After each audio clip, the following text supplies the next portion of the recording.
আসসালামু আলাইকুম viewers, এমজে technology YouTube চ্যানেলে আপনাকে স্বাগতম। সম্পূর্ণ ভিডিওর সাথে আমি জুয়েল। তো আজকে আপনাদেরকে যে বিষয়টা দেখাবো এটা হচ্ছে ফাইবারের একটা লেটেস্ট আপডেট।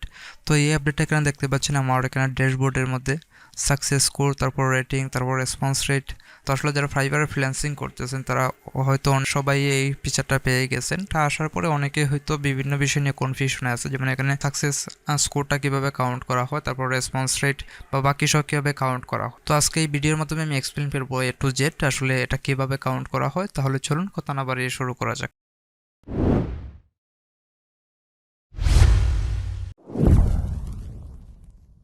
তো প্রথমে এখানে আপনার ড্যাশবোর্ডে আসার পরে এখানে দেখতে পাচ্ছেন গো টু লেভেল ওভারভিউ, এটার মধ্যে ক্লিক করবেন।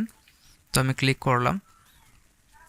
ক্লিক করার পর এখানে দেখতে পাচ্ছেন এখানে হচ্ছে আপনার লেভেল দেখাবে। তো আমি আছি এখন ফাইবারের লেভেল 2 সেলার হিসেবে। তো এখানে দেখাচ্ছে লেভেল 2। তারপর হচ্ছে এখানে প্রোগ্রেস ট্র্যাকার, এখান থেকে আপনি আপনার প্রোগ্রেসটা ট্র্যাক করতে পারবেন। তো এখানে দেখতে পাচ্ছেন আমার এখানে লাস্ট একটা ক্রাইটেরিয়া বাকি আছে, সেটা হচ্ছে টপ রেটেড হওয়া, এবং বাকি সব এখানে ফিল আপ আছে। তারপর হচ্ছে যদি এদিকে তাকাই তাহলে হচ্ছে মাই পারফরমেন্স ম্যাট্রিক্স। তো এখান থেকে যে বিষয়টা হচ্ছে সাকসেস স্কোর, এটাই হচ্ছে সবচেয়ে বেশি আমার কাছে কোয়েশন আসছে ভাই, এটা আসলে জিনিসটা কি, তো এটা কীভাবে নির্ণয় করা হয়। তো এখানে কিছু বিষয় আছে যে বিষয়গুলোর উপর ভিত্তি করে আপনার এখানে সাকসেস কোডটা নির্ণয় করা হয়। তো এই সাকসেস কোডটা আমি এখন দেখাবো কি কি মাধ্যমে এখানে নির্ণয় করা হয়। তো আমরা যদি এখানে ফাইবার একটা আর্টিকেল ওপেন করি, এখানে দেখতে পাচ্ছেন এ টু জেড এখানে বিস্তারিত বলা আছে। তারপর আমি এখানে বাংলা কিছু সংক্ষেপে বুঝাচ্ছি। এটা হচ্ছে প্রথম অবস্থা হচ্ছে ক্লায়েন্ট স্যাটিসফিকেশন। তো আপনার যে ডেলিভারি দিবেন বা আপনার যে সার্ভিস দিবেন সেই সার্ভিসের উপরে আপনার ক্লায়েন্ট কতটুকু স্যাটিসফাইড আছে সেটার উপর নির্ভর করে কিন্তু এখানে একটা পয়েন্ট ধরা হয়। তারপর হচ্ছে ইফেক্টিভ কমিউনিকেশন, আপনি আপনার ক্লায়েন্টের সাথে কতটুকু ভালোভাবে আপনি কমিউনিকেশন করতে পারতেছেন সেটাও একটা বিষয়।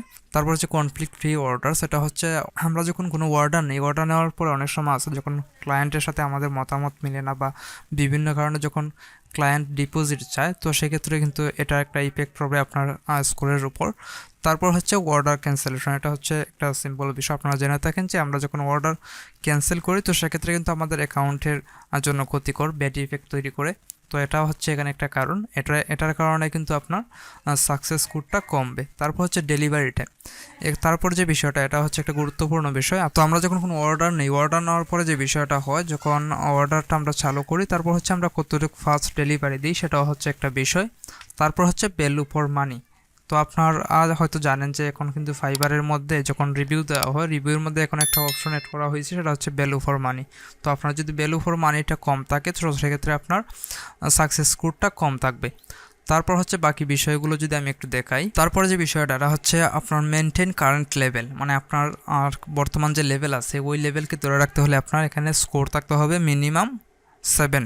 তারপর হচ্ছে এখানে কোয়ালিফাই ফর নেক্সট লেভেল, মানে আপনার নেক্সট লেভেলে যাওয়ার জন্য এখানে মিনিমাম 9 থাকতে হবে আপনার যে স্কোর আছে সেটা।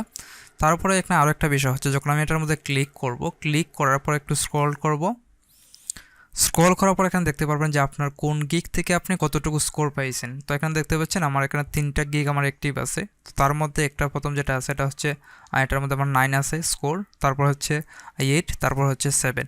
তো আপনি এখান থেকে দেখতে পারবেন যে আপনার কোন গিগের পারফরমেন্স কেমন। তারপর হচ্ছে রেটিংস। তো রেটিংটার বিষয়টা হয়তো আপনারা জানেন যে এটা হচ্ছে যখন বায়ার আমাদেরকে আর রিভিউ দেয় সেটাই হচ্ছে রেটিং। তো এটা হচ্ছে এখানে দেখতেই পাচ্ছেন মেনটেন কারেন্ট লেভেল 4.6, সেটা হচ্ছে আপনার বর্তমান লেভেল ধরে রাখতে হলে আপনাকে 4.6 রেটিং রেট থাকতে হবে।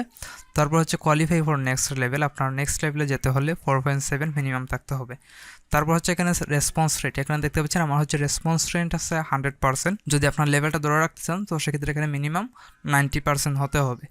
তারপর যে বিষয়টা এটা হচ্ছে কোয়ালিফাই ফর নেক্সট লেভেল, এটা হচ্ছে নেক্সট লেভেলের জন্য আপনার এখানে আপনার কতটা কোয়ালিফাইড হয়েছেন সেটা বিষয়। তো এখানে আমার নেক্সট লেভেল হচ্ছে টপ রেটেড, তো সেক্ষেত্রে এখানে 40টা অর্ডার কমপ্লিট করতে হয়, কিন্তু আমার এখানে 145টা অর্ডার কমপ্লিট করা আছে। তারপর হচ্ছে ইউনিক ক্লায়েন্ট, এটা হচ্ছে আমাকে নেক্সট লেভেলে যেতে হলে ইউনিক মানে নতুন যে ক্লায়েন্টগুলো আছে মিনিমাম আমাকে নতুন 20টা ক্লায়েন্ট থাকতে হবে। তো সেক্ষেত্রে এখানে আমরা দেখতে পাচ্ছেন 81টা ক্লায়েন্ট আছে, এর মানে হচ্ছে আমার এই স্টেপটাও কিন্তু এখানে ডান। তারপরে যে বিষয়টা এটা হচ্ছে আর্নিংস, এটা একটা ইজি বিষয়।